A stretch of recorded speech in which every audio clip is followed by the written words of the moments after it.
نحمده ونصلي على رسوله الكريم اما بعد فاعوذ بالله من الشيطان الرجيم بسم الله الرحمن الرحيم ورب اشرح لي صدري ويسر لي امري واحلل عقدة من لساني يفقهوا قولي ربنا زدنا علما اللهم انا نسألك علما نافعا ورزقا طيبا وعملا متقبلا آمین یا رب۔ السلام علیکم ورحمۃ اللہ وبرکاتہ۔ امید ہے آپ سب لوگ خیر اور عافیت کے ساتھ ہوں گے۔ سب سے پہلے تو اللہ تعالیٰ کا بہت شکر ادا کریں کہ اللہ تعالیٰ جس کے لیے بھلائی کا ارادہ فرماتا ہے انہیں دین کی سمجھ عطا فرماتا ہے۔ آج اسی کی توفیق ہے جو آج ہم یہاں بیٹھے ہیں سورۃ الفیل کی تفسیر کو سمجھنے، سیکھنے اور اس پر تدبر کرنے کے لیے۔ اللہ تعالیٰ ہمارے دلوں کو کھول دے، اللہ تعالیٰ ہم سب کے لیے عمل کرنا آسان فرما دے۔ سورۃ الفیل، یہ عربک میں فیل ہاتھی کو کہتے ہیں اور یہ مکی سورہ ہے، اس میں 5 آیات ہیں۔ اس سورے میں دیکھیں گے یہاں اللہ تعالیٰ کی ایک بہت بڑی نعمت کا ذکر ہے جسے اس نے قریش کو نوازا تھا، اور وہ نعمت کیا تھی کہ قریش کو اللہ تعالیٰ نے ہاتھی والوں سے بچایا تھا، جنہوں نے خانہ کعبہ کو گرانے کے لیے اس صفائے ہستی سے مٹانے کا ارادہ کر کے آئے تھے، لیکن اللہ تعالیٰ نے انہیں تباہ و برباد کر دیا، ان کی ناک خاک میں ملا دی، ان کی تمام تر کوششوں کو اللہ تعالیٰ نے ضائع کر دیا، ان کے کام کو تباہ و برباد کر دیا اور انہیں بدترین قسم کے نقصان سے دوچار کیا۔ اور یہ جو ہاتھی والے تھے جو یمن سے خانہ کعبہ کو گرانے کے لیے آئے تھے، یہ عیسائی تھے، کرسچنز تھے یہ، اور اسی سال یہ واقعہ اس سال پیش آیا، یہ ہاتھی والا واقعہ اس سال پیش آیا جس سال آپ صلی اللہ علیہ وسلم کی پیدائش ہوئی تھی۔ تو گویا یہ زبان حال کہہ رہی تھی کہ اے قریش، جی یعنی یہ جو حبشی لوگ آئے تھے تم پر حملہ کرنے کے لیے، تو حبشیوں کے خلاف ہم نے تمہاری مدد اس لیے نہیں کی کہ تم ان سے بہتر تھے، بلکہ یہ سارا اہتمام اللہ تعالیٰ کے اس قدیم گھر کی حفاظت کے لیے تھا، جسے ہم عنقریب خاتم الانبیاء محمد صلی اللہ علیہ وسلم کی بعثت کے ساتھ شرف اور تعظیم اور تکریم کے ساتھ نوازنے والے ہیں۔ دیکھ لیتے ہیں پہلی آیت۔ کیا لم نہیں ترا، آپ نے دیکھا، کیفا کس طرح، یعنی کیا سلوک، فعلا کیا، ربک کا آپ کے رب نے، باصحاب الفیل ہاتھی والوں کے ساتھ۔ کیا تو نے نہ دیکھا کہ تیرے رب نے ہاتھی والوں کے ساتھ کیا کیا؟ تو اس قصے کو مختصر سا ہم دیکھ لیتے ہیں۔ یہاں تک تو ہمیں پتہ چل چکا ہے ہاتھی والے یعنی یمن سے خانہ کعبہ کو گرانے کے لیے آئے تھے، یہ لوگ عیسائی تھے، کرسچنز تھے۔ دیکھ لیتے ہیں اس کو۔ حبشہ کے بادشاہ کی طرف سے یمن میں ابرہہ گورنر تھا، اس نے وہاں پر ایک بہت بڑا گرجا گھر یعنی ایک عبادت گھر تعمیر کیا، اور اس کی پوری کوشش یہ تھی کہ لوگ خانہ کعبہ کے بجائے یہاں پر آئے، ادھر آئے اور یہاں پر آ کر اپنی عبادت کرے، یہاں پر آ کر حج اور عمرے کرے۔ لیکن جب یہ بات اہل مکہ کو پتہ چلی، وہاں کے قبیلوں کو پتہ چلی، تو وہاں کے قبائل کے عرب جو لوگ تھے انہیں یہ بات بہت ہی ناگوار گزری، وہ بہت ہی یعنی اس سے ناراض بھی ہوئے۔ ان میں سے ایک شخص نے اس نے یہ کیا کہ ابرہہ کے اس بنائے ہوئے عبادت خانہ کو وہاں گیا اور وہاں پر جا کر اس نے غلاظت کر دی اور سارے اس عبادت خانے کو اس نے پلید کر دیا۔ اب یہ اطلاع جب ابرہہ کو پہنچی تو وہ جب اس کو پتہ چلا کہ اس کی عبادت گاہ کو اس طرح سے ناپاک کر دیا گیا ہے، تو جس پر پھر اس کو بھی بہت غصہ آیا، اور اس نے بھی پھر کیا کیا، خانہ کعبہ کو گرانے کا، اس کو ڈھانے کا عزم کر لیا، اور ایک لشکر تیار کیا حملہ کرنے کے لیے، اور کچھ ہاتھی بھی ساتھ لے لیے، اور ہاتھیوں کو بھی وہ ساتھ لے کر نکلا۔ اور ایک ہاتھی تھا جس کا نام محمود، بہت بڑا ہاتھی تھا جس پر یہ ابرہہ سوار تھا۔ تو اب یہ حملہ کرنے کی نیت سے وہاں سے جب نکلا اور یہ جب طائف کے پاس سے گزرا، تو وہاں پہ جو خاندان ثقیف کے لوگ تھے، جب اس کا گزر وہاں ہوا تو یہ اس کے پاس گئے اور انہوں نے جا کر اس سے صلح کر لی، کیونکہ یہ جو خاندان ثقیف کے لوگ تھے طائف کے پاس، انہیں یہ ڈر تھا کہ بھئی کہیں یہ ابرہہ ایسا نہ ہو کہ ہمارے یہاں اس گھر کو نقصان پہنچا دے۔ ان کے پاس بھی ایک گھر تھا جو یعنی لات کے نام سے انہوں نے بنایا ہوا تھا، تو انہوں نے تو صلح کر لی ابرہہ سے۔ اور پھر جب ابرہہ مکہ کے قریب پہنچا اور وہاں پہنچ کر جب اس نے پڑاؤ ڈالا تو اس کا لشکر مکے والوں کے چاراگاہ جو تھے وہاں پر حملہ کر کے وہاں کے اونٹ وغیرہ کو لوٹ لیا، اور جب یہ لوٹ لیے چیزیں تو اس میں عبد المطلب کے بھی 200 اونٹ تھے، اور عبد المطلب مکہ کے سردار تھے، آپ صلی اللہ علیہ وسلم کے دادا۔ اور جب یعنی ان کو یہ پیغام پہنچایا اور ابراہہ نے کہا کہ مکہ کی طرف ایک شخص کو بھیجا اور کہا کہ ذرا وہاں جاؤ اور وہاں کے سردار اور جو بلند رتبے والے لوگ ہیں ان کا پتہ کرو، اور ان کو پتہ کر کے ان کو یہ بتاؤ کہ بادشاہ جو ہے نا تم سے جنگ کرنے کے لیے نہیں آیا ہے، یعنی وہ جنگ کرنا نہیں چاہتا تم لوگوں سے، الا یہ کہ تم اس گھر تک پہنچنے میں رکاوٹ بنو۔ تو عبد المطلب نے کہا، جو رسول صلی اللہ علیہ وسلم کے دادا تھے، کہا کہ اللہ کی قسم ہم جنگ کا کوئی ارادہ نہیں رکھتے اور نہ ہمیں اس کی طاقت ہے، یہ اللہ تعالیٰ کا حرمت والا گھر ہے۔ تو وہ آدمی جو یہ پیغام لایا تھا اس نے عبد المطلب سے کہا کہ آؤ میرے ساتھ بادشاہ کے پاس چلو۔ تو عبد المطلب ان کے ساتھ روانہ ہو گئے۔ اب جب ابراہہ نے دیکھا عبد المطلب کو تو بڑا متاثر ہوا، کیونکہ آپ کی جو ایک شخصیت تھی، بہت ہی عظمت والی شخصیت تھی، آپ بہت ہی خوبصورت تھے۔ وہ اپنے تخت سے نیچے اتر آیا اور آپ کے ساتھ فرش پر بیٹھ گیا اور کہنے لگا کہ آپ کی کیا حاجت ہے، کیا ضرورت ہے؟ تو عبد المطلب نے فرمایا کہ میرے وہ جو 200 اونٹ ہیں وہ مجھے واپس کر دو۔ تو اس پر ابراہہ نے کہا کہ میں تو آپ سے بہت ہی متاثر ہو گیا تھا، لیکن آپ سے یہ بات کر کے آپ تو میری نظروں میں گر گئے ہو۔ کیا آپ مجھ سے ان 200 اونٹوں کے بارے میں کہتے ہیں جو میرے پاس پکڑے ہوئے ہیں، اور آپ کو اس گھر کا خیال بالکل چھوڑ دیا؟ آپ نے اس گھر کا خیال ہی نہیں جو آپ کے باپ داداؤں کا، آباء و اجداد کا دینی مرکز ہے۔ میں اسے گرانے کے لیے آیا ہوں، مگر آپ نے اس کے لیے کوئی بات ہی نہیں کی۔ اس پر عبد المطلب نے بہت ہی خوبصورت جواب دیا، کہا کہ میں تو ان اونٹوں کا مالک ہوں، یعنی میں ان کا مالک ہوں تو ظاہر سی بات ہے میں ان اونٹوں کی حفاظت کروں گا۔ کہا کہ میں تو ان اونٹوں کا مالک ہوں اور اس گھر کا بھی ایک مالک ہے جو خود اس کی حفاظت فرما لے گا۔ یہ سن کر ابراہہ نے کہا کہ یہ تو مجھ سے نہیں بچا سکے گا، یہ گھر مجھ سے کوئی نہیں بچا سکے گا، نہ اس گھر کا مالک بھی اس کو نہیں بچا سکے گا۔ عبد المطلب نے جواب دیا کہ تم جانو اور وہ جانے۔ اور یہ بھی بیان کیا جاتا ہے کہ عبد المطلب کے ساتھ دوسرے سردار بھی گئے تھے، وہاں پر ایک جماعت بھی ساتھ گئی تھی ابراہہ سے بات کرنے کے لیے، اور انہوں نے ابراہہ کو پیشکش کی تھی کہ اگر وہ بیت اللہ کو خانہ کعبہ کو نہ گرائے تو 1/3 آمدنی اسے دے دی جائے گی، لیکن ابراہہ نے یہ پیشکش کو قبول نہیں کی، اس نے انکار کر دیا اور حکم دیا کہ عبد المطلب کے اونٹ واپس کر دیے جائے۔ ابراہہ کے پاس سے فارغ ہو کر پھر عبد المطلب قریش کے پاس واپس آ گئے اور حکم دیا کہ مکہ سے نکل کر پہاڑوں کی بلند چوٹیوں پر پناہ لے لیں تاکہ ابراہہ کے لشکروں کی غارت گیری سے محفوظ رہ سکے۔ اور پھر اس کے بعد عبد المطلب اٹھے اور جا کر خانہ کعبہ کے دروازے کے کنڈے کو پکڑ لیا۔ قریش کی ایک جماعت بھی ان کے ساتھ تھی، انہوں نے اللہ تعالیٰ سے دعا کی کہ ابراہہ اور اس کے لشکروں کے خلاف انہیں مدد فرمائے۔ اور پھر اس کے بعد عبد المطلب نے خانہ کعبہ کا اس جو کنڈا تھا اس کو چھوڑ دیا، پھر وہ ان کے ساتھی اور جتنے بھی قریش کے جو دیگر تھے سب پہاڑیوں کے چوٹیوں پر چلے گئے۔ پھر فرمایا کیا لم نہیں یجعل کر دیا تھا اس نے قیدہم ان کی چال کو، ان کے مکر کو، فی تضلیل بیکار،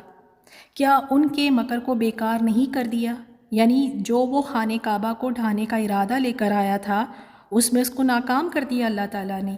یعنی جب صبح ہوئی تو ابراہہ مکہ میں داخل ہونے کے لیے خود بھی تیار ہوا، اپنے ہاتھی کو بھی تیار کیا، اور اس ہاتھی کا نام محمود تھا، بہت ہی موٹا تازہ، ایسا ہاتھی کبھی کسی نے نہ دیکھا ہو، اتنا موٹا تازہ ہاتھی، اور لشکر کو بھی اس نے تیار کیا۔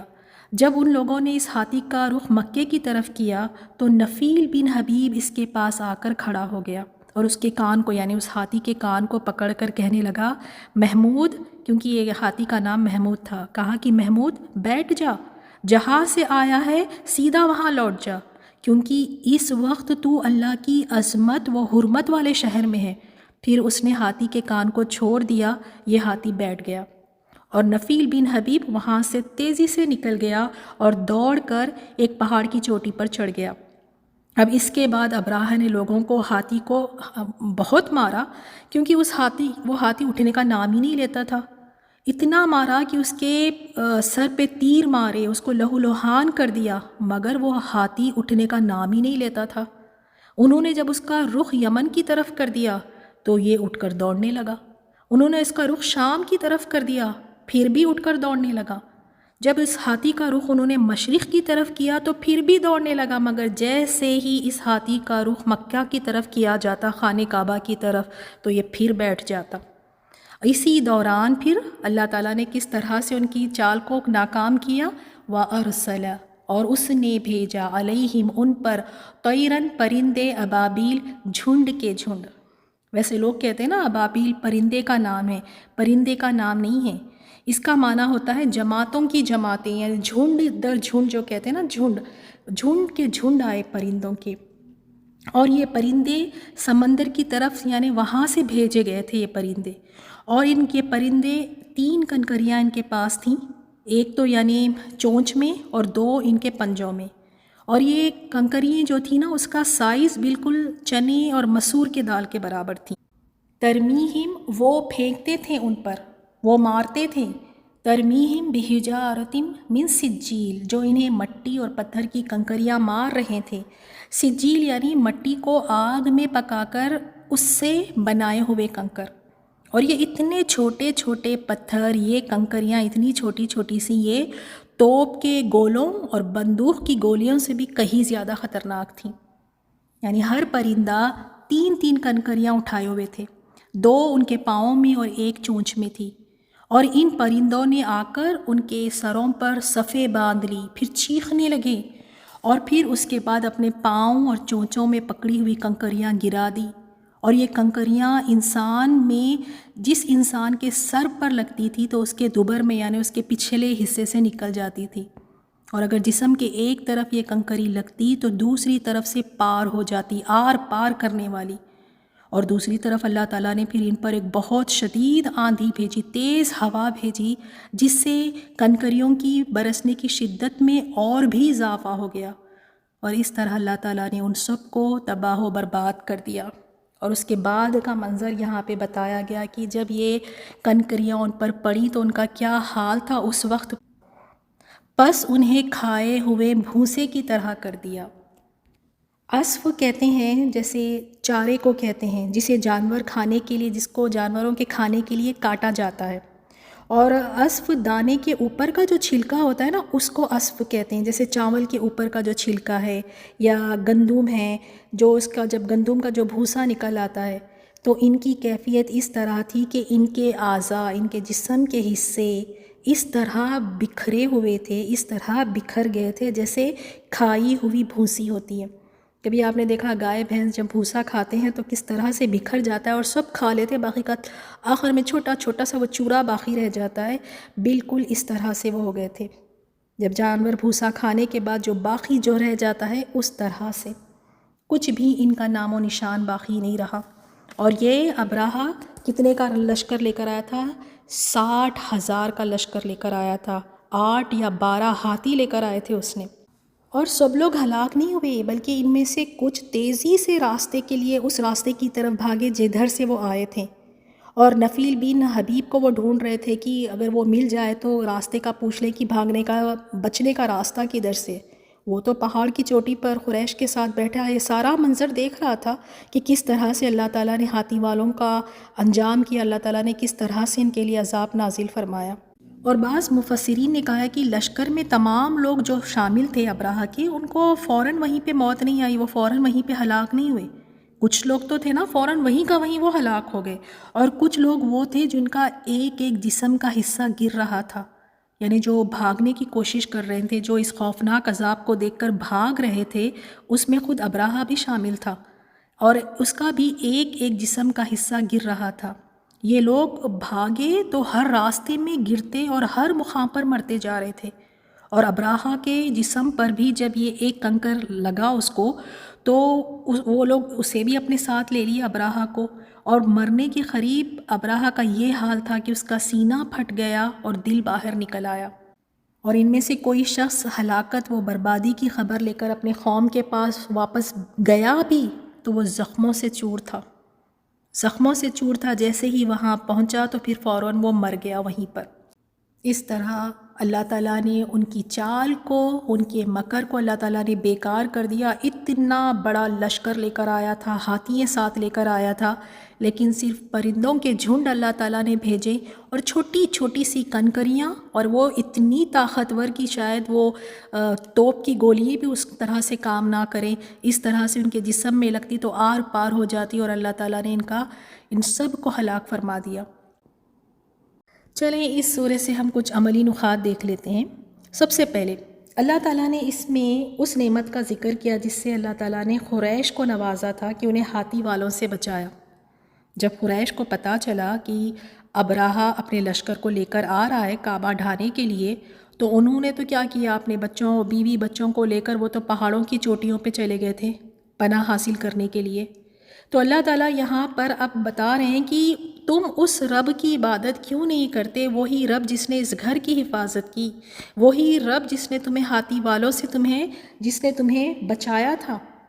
اور اسی رب کے بھیجے ہوئے رسول اور نبی پر تم کیوں نہیں ایمان لاتے، کیوں تم اس کا انکار کرتے ہو۔ ایک تو یہ میسیج تھا قریش مکہ کو، اور دوسرا یہ ابراہہ کے بارے میں۔ ابراہہ نے کیا چاہا تھا، اور اس نے کیا بھی تھا کہ ایک اس نے عبادت گاہ بنائی، اور چاہتا تھا کہ لوگ اب خانہ کعبہ کے بجائے اس کے اس بنائے ہوئے عبادت گاہ میں آئے اور یہاں پر حج اور عمرہ کرے، اور اس کا انجام ہم سب دیکھتے ہیں۔ اللہ تعالیٰ نے اسے قیامت تک سب کے لیے عبرت بنا دیا، اور اس کا اتنا خوفناک اس کا انجام ہوا۔ اور آج بھی آپ دیکھیں کئی ملکوں میں، خاص طور پہ انڈیا اور پاکستان میں آپ دیکھیں گے کہ کئی لوگوں نے اس طرح سے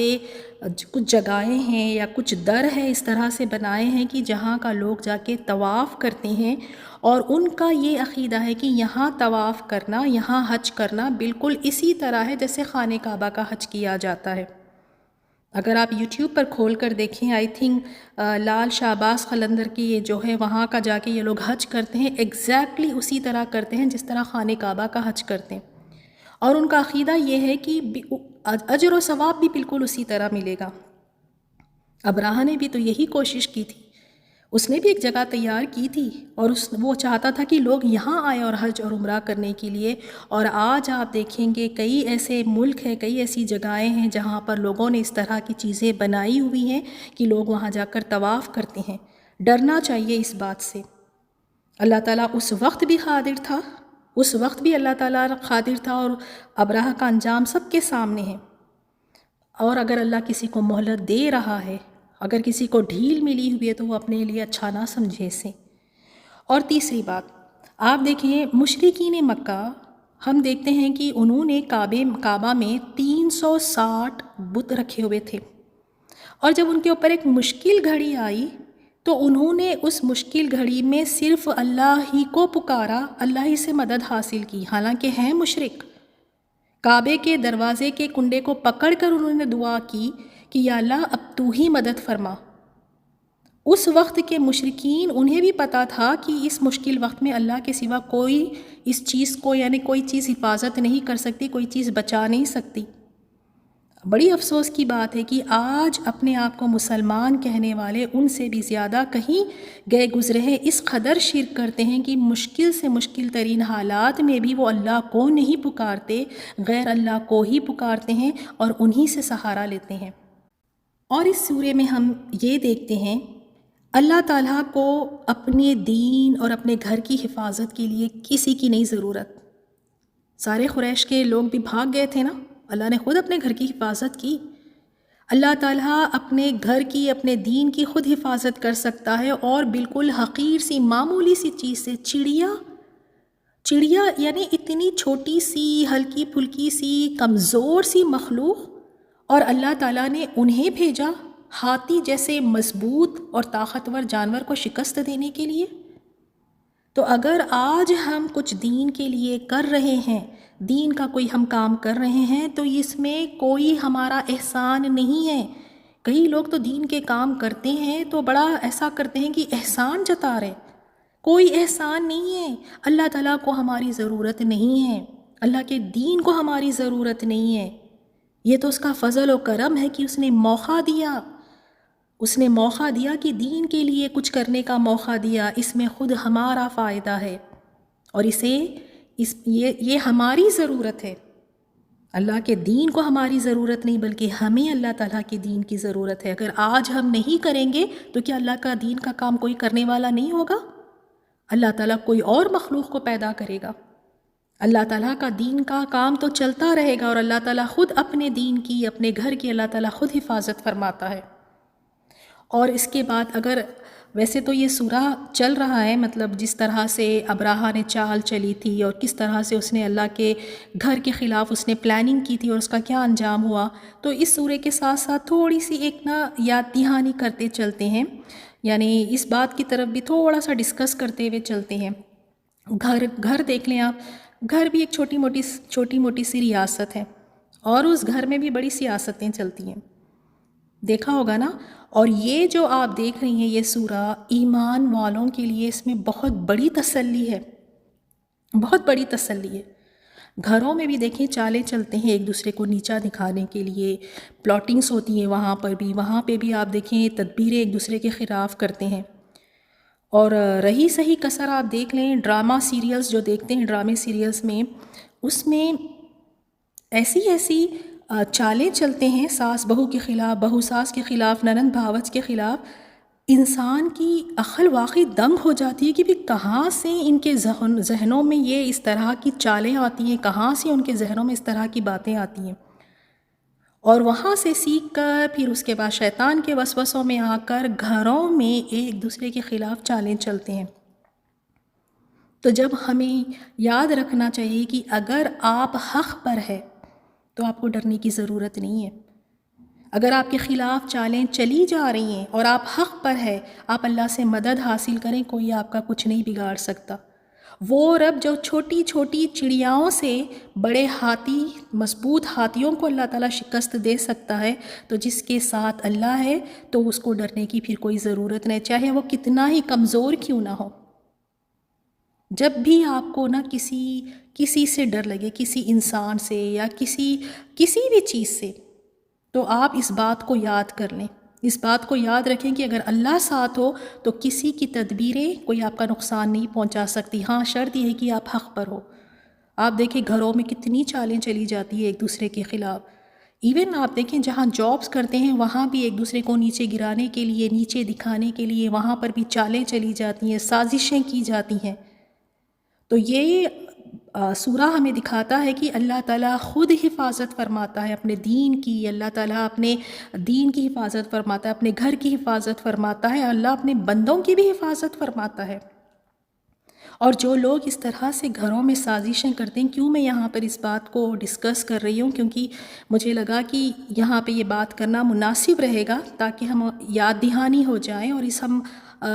اس خرافات سے ہم رک جائیں۔ چالیں سازشیں کرنا گھروں میں،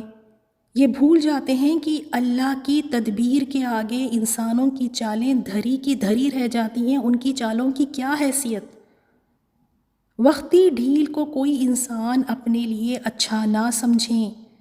انسان نادان یہ بھول جاتا ہے کہ اللہ نے اگر رسی کو کھلی چھوڑی ہوئی ہے، رسی کھلی ہے، لیکن جب کھینچے گا تو سنبھلنے کا موقع بھی نہیں ملے گا۔ ہم سب کو چاہیے کہ اگر ہم کوئی اس طرح سے لوگوں کے لیے سازشیں کر رہے ہیں، اگر ہم لوگوں کے خلاف چالیں چل رہے ہیں اور وہ بیچارہ انسان اگر حق پہ ہے تو پھر ہمیں ڈرنے کی ضرورت ہے۔ اللہ تعالیٰ کی رسی کھینچنے سے پہلے ہمیں چاہیے کہ ہم سنبھل جائیں، ہم سدھر جائیں، ہم توبہ کر لیں۔ اور جن کے بھی خلاف سازشیں اور چالیں چلی جا رہی ہیں، بالکل گھبرائیں نہیں، تسلی رکھیں۔ اگر اللہ تعالیٰ ساتھ ہو، کسی کی کوئی چال آپ کے خلاف آپ کو نقصان پہنچا ہی نہیں سکتی ہے۔ گڑ گڑائیں، اللہ سے مانگیں، کہیں کہ اللہ اگر تو ساتھ ہو تو مجھے کسی کا نہیں ڈر۔ کیونکہ آج کل گھروں میں بھی کچھ گھروں میں ایسے ہوتا ہے کہ اس قدر ایک دوسرے کے خلاف چالیں چلتے ہیں، سازشیں کرتے ہیں، ایک دوسرے کو گرانے کی کوشش کرتے ہیں اور بھول جاتے ہیں کہ اللہ تعالیٰ کی تدبیریں بھی ہوتی ہیں۔ اللہ تعالیٰ کی تدبیر کے آگے کسی کی کوئی چال کی کیا حیثیت پھر باقی رہتی ہے۔ اللہ تعالیٰ سے ہم سب یہی دعا کرتے ہیں کہ یا اللہ تو ہمیں صرف تجھے ہی پکارنے والا بنائے، بس تجھ سے ہی مدد حاصل کرنے والا بنائے۔ اللہ تعالیٰ ہم سب کو استقامت عطا فرمائیں کہ مشکل سے مشکل وقت میں بھی ہم رب کے سوا کسی اور کے در پہ نہ جائیں۔ اللہ تعالیٰ سے یہی ہم دعا کرتے ہیں کہ یا اللہ تو ہماری نسلوں سے، ہم سے، ہمارے آنے والی نسلوں سے تو دین کی خدمات لے لے، آمین یا رب۔ اس سورہ کی تلاوت سنیں۔ سبحانک اللہم و بحمدک، اشہد ان لا الہ الا انت، استغفرک و اتوب الیک۔ السلام علیکم ورحمۃ اللہ وبرکاتہ۔ بسم اللہ الرحمن الرحیم۔ ألم تر كيف فعل ربك بأصحاب الفيل ألم يجعل كيدهم في تضليل وأرسل عليهم طيرا أبابيل ترميهم بحجارة من سجيل فجعلهم كعصف مأكول۔